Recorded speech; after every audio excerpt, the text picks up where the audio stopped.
Malam ini kami menghadiri acara yasinan di kediaman Pak Paijan. Aku duduk bersebelahan dengan Mas Bambang dan Arya. Suara lantunan surat yasin dan tahlil terdengar dari para penduduk yang datang. Aku memandangi ke arah Ibu Mini, istri Pak Paijan, tatapan matanya kosong memandangi alas tikar. Aku kasihan melihat keadaan Ibu Mini, dia telah kehilangan anaknya dengan tragis. Topa terlihat menunduk di sampingku melihat salinan huruf Arab di buku Yasin. Dia terlihat bingung dengan apa yang ada di buku, dia terlihat hanya mengikuti orang-orang yang membaca surat Yasin karena Topa sendiri tidak mengerti bagaimana cara membaca huruf Arab alias tidak tahu cara mengaji. Pengajian yang dimulai sesudah maghrib pun telah usai. Beberapa warga terlihat pulang ke rumahnya masing-masing. Kami pun memutuskan untuk ikut pulang namun dicegah oleh Mbah Gani dan kami disuruh untuk menunggu sedikit lebih lama. Matur suwun ya dek, sudah mau membantu pemakaman anak saya sampai selesai. Ucap Pak Paijan sambil duduk di samping kami. Nggih, Pak, sami-sami. Jawabku disambut anggukan dari yang lain. Aku melihat Julia, Laras dan Yuni ditemani Mbah Sarkem berbincang dengan Ibu Mini istri Pak Paijan yang masih terlihat shock dengan apa yang dialami putrinya. Sesok aparat teko, Yan. Besok aparat datang, Yan kata Mbah Carik. Wis lah Mbah, rasah digawe runyem neh. Udahlah Mbah, gak usah dibuat runyam lagi, jawab Pak Paijan. Tapi yo awak selaku warga negara kudu melok prosedur sing wes ditoto apik. Tapi ya selaku warga negara harus mengikuti prosedur yang sudah tertata rapi. Tambah Mbah Carik. Pak Paijan hanya terdiam mendengar perkataan Mbah Carik. Aku sendiri pun berpikir bahwa kasus ini harus diusut tuntas, dan tentu saja pembunuh Widya harus segera ditangkap. Waktu berangsur-angsur semakin malam, kami pun bersama-sama berpamitan untuk pulang ke rumah masing-masing, meninggalkan Pak Paijan dan istrinya dalam kesendirian yang mendalam. Kami duduk di ruang tengah dengan suasana hening tak seperti biasanya. Suara desiran angin malam yang lumayan kencang menjadi satu-satunya yang terdengar di telinga kami. Aku menghidupkan rokokku dan menghembuskannya ke udara, terlihat asap yang mengepul di atas kepalaku. Ya, bikin kopi gih. Pinta Topa kepadaku. Mau aku? Jawabku. Dek, kata Topa melirik ke arah Julia. Ish capek lo, mas. Jawab Julia kesal. Sampean wae, Pak. Budal gawe dewe. Kamu aja, Pak. Pergi buat sendiri, ucap Bayu. Oalah jaran. Yo wis lah. Seloroh Topa yang langsung menuju ke dapur. Pak, aku siji. Kataku sedikit berteriak. Wegah.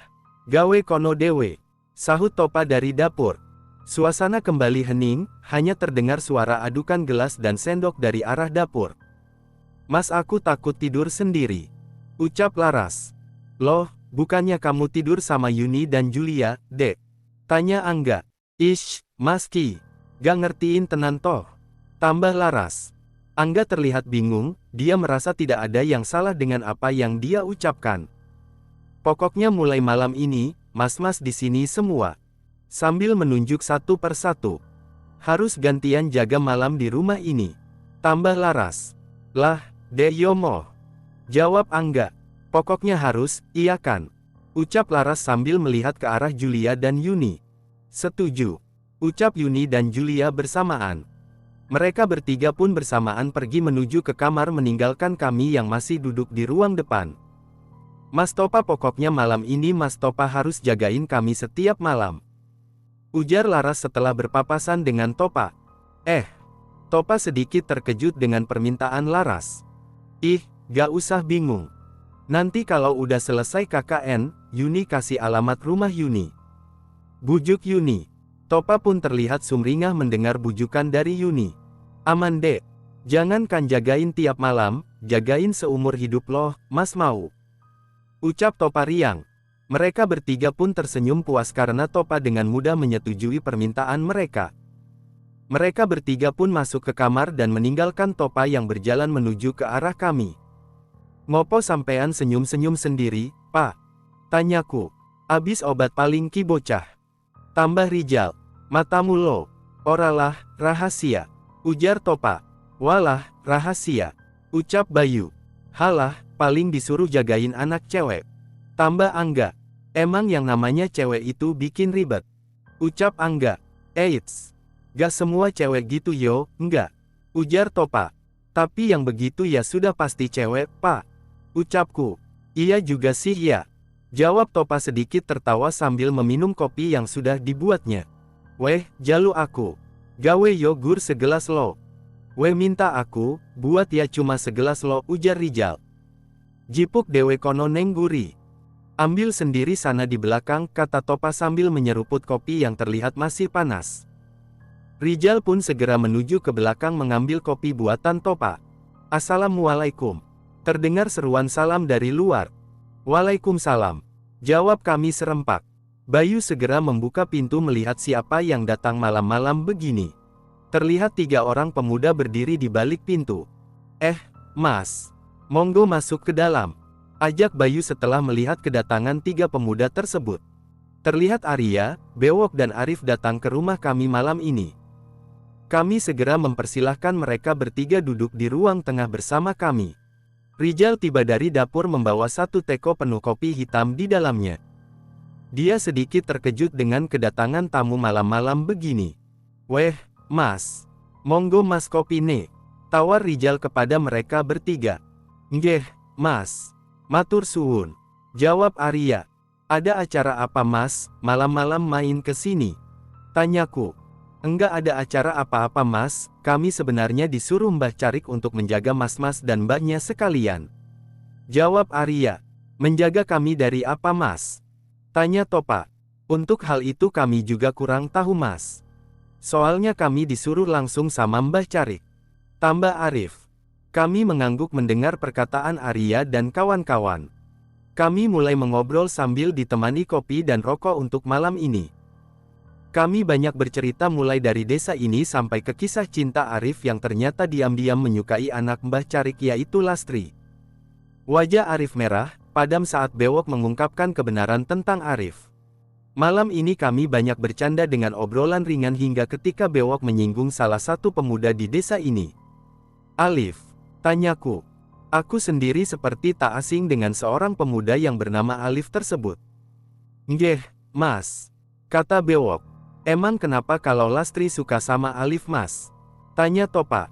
Ya sebenarnya anak itu sendiri. Duh gimana ya agak susah juga bilangnya, Mas. Tambah Bewok. Alif itu bisa dibilang anak dari keturunan iblis yang menyebabkan tragedi 20 tahun yang lalu, Mas. Ucap Arif. Hus. Rif, sampean gak boleh bilang kayak gitu. Bentak Arya. Lah, kenyataan neng mono, Mas. Alif kiwis dadi aib neng deso iki. Tambah Arif. Wis meneng Rif. Kata Bewok tegas. Ketegangan sempat terjadi antara mereka setelah membahas seseorang yang bernama Alif tersebut. Kami terdiam melihat perdebatan mereka tanpa berani berkata-kata. Ngapurane yo, Mas. Kata Arya kepada kami. Mboten nopo-opo, Mas. Jawab Rijal. Arya menatap ke arah Arif yang sekarang agak tenang. Kemudian dia menghela napas panjang dan mulai bercerita tentang Alif. Sebenarnya 20 tahun lalu di desa ini, pernah mendapatkan teror yang disebabkan oleh satu keluarga. Kata Arya. Maksudnya Mas? Teror pembawa kerondo mayit itu? Tanya Bayu. Lo sampean sudah tahu, Mas? Tanya Arya balik. Enggak Mas. Saya cuma tahu terornya saja, kalau cerita soal itu belum. Kata Bayu. Arya terlihat sedikit menghela napas. Memang benar, Mas. Dulu desa ini pernah mendapatkan teror dari pembawa kerondo mayit. Ujar Arya. Sebenarnya 3 tahun yang lalu sebelum tragedi yang menimpa desa ini, ada satu keluarga yang datang ke desa ini dan menjadi salah satu orang yang berpengaruh di desa ini.